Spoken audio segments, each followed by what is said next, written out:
Oke teman-teman, selamat datang di pembelajaran statistik bisnis. Oke, di dunia bisnis modern yang penuh dengan data, kemampuan memahami dan menganalisis informasi adalah kunci untuk membuat keputusan yang lebih cerdas dan tepat. Dari peramalan penjualan hingga pengukuran kepuasan pelanggan, statistik adalah alat penting untuk menganalisis tren, mengidentifikasi peluang, dan mengurangi risiko. Statistik membantu kita untuk melihat pola yang tersembunyi di balik data dan membuat keputusan berbasis bukti. Pada pembelajaran ini, kita akan menjelajahi berbagai konsep statistik yang relevan dengan dunia bisnis.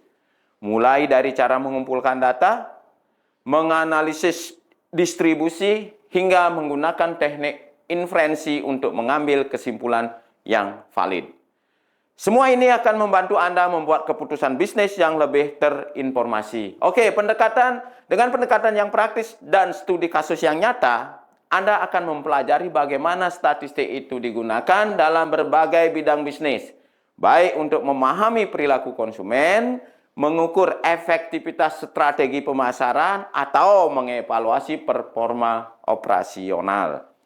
Oke, adik-adik semuanya, materi pembelajaran statistik bisnis ini akan kita laksanakan sebanyak 16 kali pertemuan, itu termasuk ujian tengah semester dan ujian akhir semester. Oke, pertemuan pertama, materinya adalah pengertian statistik dan statistika. Kemudian yang kedua adalah sumber data dan jenis-jenis statistik.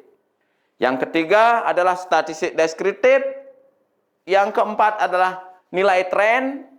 Kemudian yang kelima adalah pengujian kelayakan data. Yang keenam, hipotesis dan pengujiannya. Yang ketujuh adalah statistik non-parametrik. Yang kedelapan, kita evaluasi pertengahan melalui ujian tengah semester. Setelah ujian tengah semester, kita lanjutkan materinya ke analisis korelasi. Kemudian berikutnya adalah analisis regresi linier, sederhana, dan linier ganda. Berikutnya adalah analisis regresi intervening, kemudian analisis regresi moderating, kemudian kita akan belajar analisis regresi menggunakan software SPSS. Yang berikutnya, materi berikutnya adalah analisis non-linear atau analisis regresi non-linear. Yang berikutnya kita akan mempelajari analisis SEM, baik itu SEM varian maupun kovarian.